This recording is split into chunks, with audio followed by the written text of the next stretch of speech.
নমস্কার সুপ্রিয় দর্শকবৃন্দ। দেখুন, যত দেখছি তত অবাক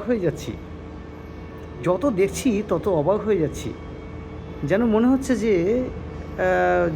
হচ্ছে যে সেই ছোটোবেলায় আমরা খেলা করতাম না, এই একটু খেলতে খেলতে কিছু লুকিয়ে নেওয়া, এই একটু খেলতে খেলতে ওকে গিয়ে একটু ঠেলা মেরে ফেলে দেয়া, তারপরে ঘুরে এসে নিজেকে নির্দোষ প্রমাণ করা, এই একটু ঘুরতে ঘুরতে ওর মাথায় একটু জল ঢেলে দিয়ে বলে দেয়া ও এটা করেছে। এরকম এই যে তৃণমূল কংগ্রেস নামক যে রাজনৈতিক দলটি, সেই দলের ভিতরে একজন যুবক, তাকে এমনভাবে সম্মান করা হতো, এমনভাবে তাকে মানুষ পুজো আশ্রা করতো, সে কিনা দেখা যাচ্ছে এত চুরিচামারি করার পরেও আবার সে সই চুরি করেছে। হ্যাঁ, নিজের রাজনৈতিক দলের সই চুরি করেছে। চুরি ঠিক করা না, এটা তো চুরির চেয়েও অপরাধ। একজন জনপ্রতিনিধি সে যদি এই কাজ করে, তাহলে সেই সোসাইটি কী শিখবে? আমাকে বলুন না।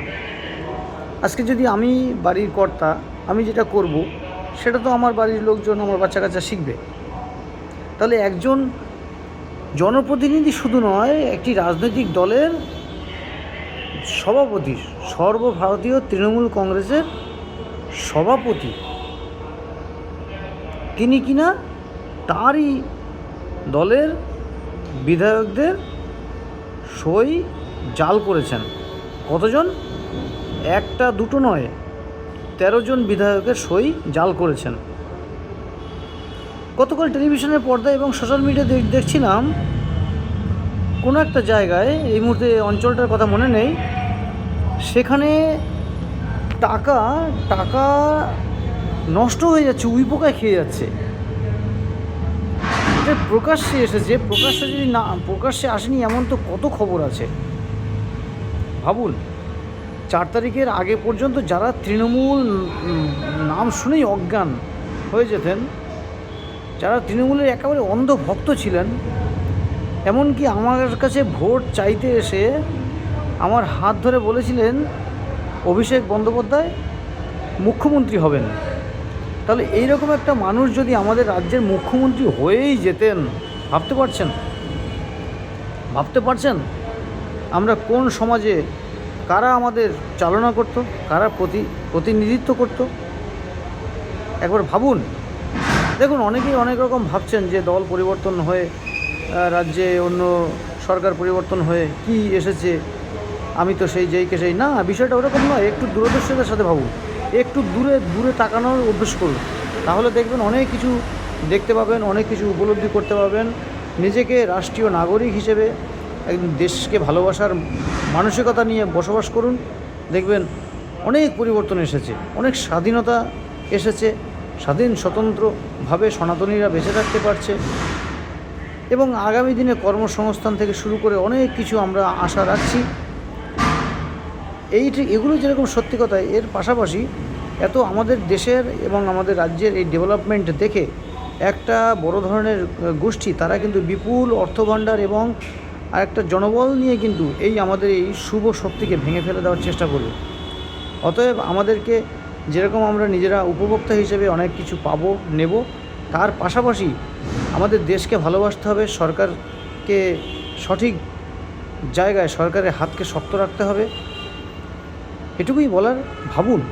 ভাবুন একজন জনপ্রতিনিধি, তিনি এত কিছু চুরি করতে করতে হয়নি, সে ডিমের ঘা খেয়ে, ডিমের আঘাতে নাকি সে একেবারে অসুস্থ হয়ে পড়েছে।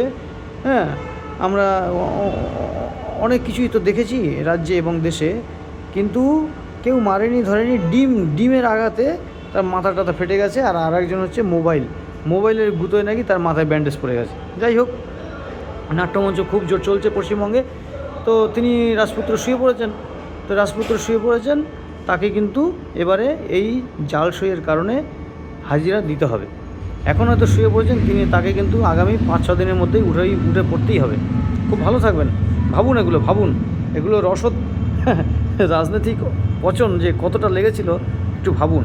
আর এই তৃণমূল কংগ্রেস যে করতেন বা সমর্থন করতেন, এটা বলতেও হয়তো একসময় আপনার লজ্জাবোধ হবে। হ্যাঁ, আমিও কিন্তু তৃণমূল কংগ্রেসকে সমর্থন করতাম আজ থেকে 15 বছর আগে। সেই সময়ের যে দৃষ্টিভঙ্গি এবং মাননীয়া মমতা বন্দ্যোপাধ্যায়ের যে ভাবনা চিন্তা ছিল, যেটুকু আমরা অনুভব করেছি, সেটা কিন্তু পরবর্তীতে ছিল না, সিকি মাত্রও ছিল না। এবং এই ভাইপোবাবু যে যিনি আছেন, তিনি যা করেছেন, যা পরিস্থিতি, এক কথায় তো তিনি হাতে ধরে দায়িত্ব নিয়ে দলটাকে নষ্ট করলেন। খুব ভালো থাকবেন, ভাবুন যে কোন দলকে সমর্থন করতেন, কাদেরকে করতেন। হ্যাঁ, আমি আপনাদের আশীর্বাদ এবং ঈশ্বরের অসীম কৃপা যে আমি এই দলটাকে উপলব্ধি করতে পেরেছিলাম, বুঝতে পেরেছিলাম বলেই লাস্ট 10 বছর ধরে আমি এই তৃণমূলের একদম না, এদের কোনো কিছুই ভালো লাগেনি। অনেক ঘটনা, আপনারা আমাকে প্রশ্ন করবেন, অনেক ঘটনা আমার সাথে যা হয়েছে। যাই হোক, খুব ভালো থাকবেন, ধন্যবাদ।